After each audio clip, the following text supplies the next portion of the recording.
يوم السفر قال أخو رايد سالت دموعي على لوجان، وتعكر الجو وانضاغت النفس وتراكمت الأحزان. وامي بتبكي على بنها دموعها دم من العيان، والأب مكبود من فرقي حسيت نفسي وسط الأكفان. ميت وراحل من تقرب وفارغ الأهل والأوطان، هذا مقدر من الباري ما كنت راضي ولا رغبان. كتب كلمات هذا القصيدة الشاعر جلال قحطان عقيل الربيعي.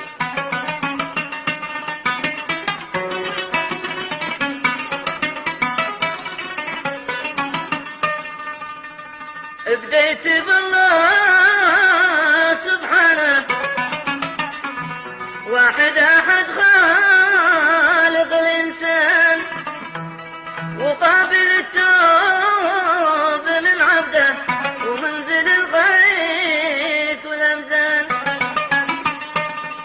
بديت بالله سبحانه، واحد أحد خالق الإنسان، وقابل التوب من عبده، ومنزل الغيث من الأمزان، ورازق الطير والحوت، كريم من كافه المليان. سهل لي الرزق يا ربي، عبدك دعا عليك يا رحمن.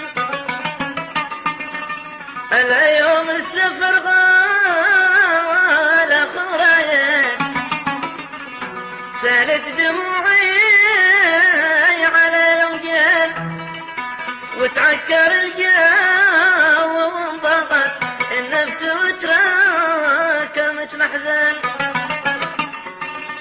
يوم السفر قال أخو رايد، سالت دموعي على لوجان، وتعكر الجو وانضغط النفس وتراكمت الأحزان.